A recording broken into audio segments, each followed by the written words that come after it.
Objectif News vous présente l'interview de 18h.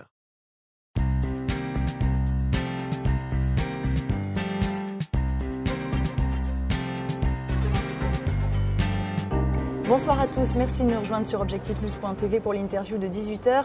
Nous sommes en direct du Forum Destination Internationale au centre des congrès Pierre Baudis à Toulouse, organisé par les CCI de Midi-Pyrénées et CCI International Midi-Pyrénées. Mon invité ce soir est Didier Gardinal. Bonsoir. Bonsoir. Vous êtes le président de la CCI Midi-Pyrénées. On parle ici d'export. Midi-Pyrénées, la troisième région exportatrice de France. Mais est-ce que ça n'est pas finalement l'arbre qui cache la forêt? On sait qu'à part l'aéronautique, nos entreprises ont encore un petit peu du mal à se lancer dans l'export. Est-ce qu'elles ont une vraie marge de progression selon vous? Alors c'est bien connu, effectivement. L'aéronautique représente 80% et 20% les autres secteurs. Et justement, c'est tout l'objet de ce forum, de créer cette dynamique auprès des chefs d'entreprise pour les inviter, leur donner l'envie d'exporter. Ils vont trouver sur ce salon tout ce dont ils ont besoin, des ateliers, des stands, des partenaires, des chefs d'entreprise qui exportent. Et ils auront là, pendant ces 2 jours tous les éléments sous la main pour ensuite continuer à venir nous rencontrer dans le cadre de Destination Internationale pour les aider, pour se faire former à l'export. Pourquoi y a-t-il encore des réticences chez les chefs d'entreprise? C'est-à-dire que les chefs d'entreprise aujourd'hui, ils ont un tas de problématiques à gérer, mais aussi des entreprises à faire tourner, parce qu'il n'y a pas que les problèmes bien entendu dans les entreprises, il y a aussi une dynamique qui s'est installée. Le chef d'entreprise, il a l'habitude d'avoir le nez dans le guidon, et il ne pense pas forcément que l'export c'est pour lui, parce qu'il se sent peut-être trop petit, qu'il pense peut-être qu'il n'a pas les gens en place pour aller à l'export, et puis le monde, ça fait peur. Oui, mais justement, quand on est un patron de TPE, c'est légitime de se dire finalement, c'est pas pour moi l'export. On peut comprendre cette crainte en tout cas. Vous pensez qu'ils ont tort? Moi, je pense qu'ils ont tort et que c'est une des missions prioritaires des chambres de commerce, avec le maillage du territoire que nous avons, d'aller justement dans l'entreprise pour leur dire, monsieur le chef d'entreprise, aujourd'hui, en période de difficulté, avec les produits que vous avez, avec le staff, la structure, on trouve des pépites aujourd'hui en Midi-Pyrénées de chefs d'entreprise qui ne passent même pas à l'export, qui ont peur du monde. Et vraiment, je le répète, ce forum est vraiment fait pour ces gens-là. Donnez-nous des exemples de secteurs ou de produits que vous aimeriez pousser à l'export.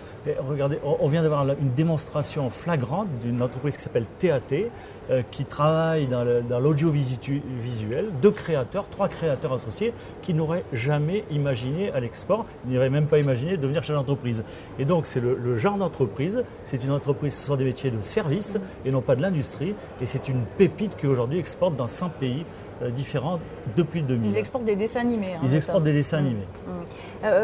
Donnez-nous quelques exemples des services mis en place par la CCI ici en Midi-Pyrénées pour aider ces chefs d'entreprise concrètement. Qu'est-ce que vous leur proposez? Alors déjà, et je tiens à l'en remercier, nous venons de signer à l'instant avec le président Malvy une convention sur l'international. Déjà, nous regroupons avec la région, avec d'autres opérateurs, l'ensemble de nos activités. On met une logique, on met des mutualisations, on ne se disperse plus, on fait tout ensemble pour être beaucoup plus efficace au service des entreprises. En ce qui concerne les chambres de commerce, CCI International Midi-Pyrénées, dont Alain Di Crescendo est le président, nous avons mis un certain nombre d'outils à disposition des chefs d'entreprise. Le premier, c'est ce forum qui va avoir lieu tous les ans, plus de 1000 inscrits cette année. Nous avons mis un site à disposition à Blagnac, à la CCI Midi-Pyrénées, à côté de l'aéroport, des salles de visioconférence, des salles de réunion, un amphithéâtre, des personnels, 10 personnes uniquement sur l'international. Nous avons mis en place aussi toute une procédure sur les formalités d'entreprise avec les chambres de commerce, avec les douanes.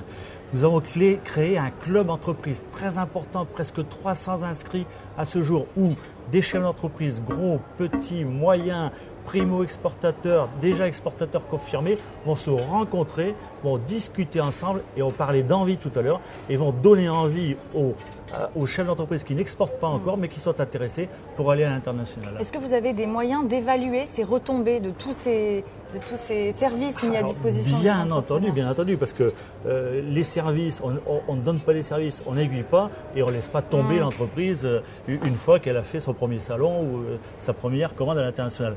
On a mis en place aussi derrière un suivi très précis avec des indicateurs. Quand on accompagne une entreprise dans un salon, combien de rendez-vous, et jusqu'à combien de commandes fermes et sur quelle durée. Vous parliez tout à l'heure du maillage du territoire opéré par les CCI. Vous êtes en colère, Monsieur Gardinal, comme beaucoup de CCI de France en ce moment, contre le gouvernement et contre Arnaud Montebourg particulièrement. Expliquez-nous pourquoi.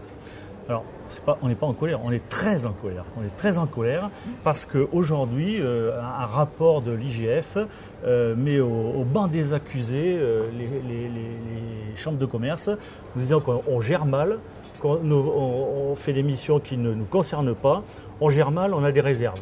Donc, ne pas dépenser d'argent. Trop d'argent, c'est mal géré. Donc le ministère voudrait récupérer en fait ces sommes d'argent. Voilà, sauf que c'est la loi qui nous oblige à avoir des fonds de roulement. Donc que le ministère récupère ces sommes en nous disant, en rectifiant la loi, ça ne nous dérange pas, on veut bien participer, mais que ces sommes retournent dans les entreprises, retournent à l'aide aux entreprises pour créer de la dynamique économique et ne servent pas à aller combler des puits sans fond. Aujourd'hui, où en est ce combat? Est-ce que vous avez des actions prévues? Alors, on a un certain nombre d'actions prévues, mais notre mouvement, notre coup de gueule a été entendu, puisque le ministre nous a demandé de faire des propositions sur ce que nous sommes susceptibles de mettre, entre guillemets, dans la balance pour participer à la réduction des déficits de l'État. Je suis trésorier national des chambres de commerce, donc hier nous étions au bureau, nous avons fait des propositions au gouvernement et j'espère qu'elles seront suivies. Alors comme disait le président Malvy, les Français sont des Gaulois. On n'est pas des Gaulois là, on veut bien participer à la dynamique, etc. On ne veut pas, si vous voulez, qu'on casse l'ADN des chambres qui est la dynamique, le maillage du territoire, la proximité des entreprises au service de la dynamique, des chiffres d'affaires et de la création d'emplois. Merci beaucoup Didier Gardinal d'avoir été avec nous ce soir. Merci à vous.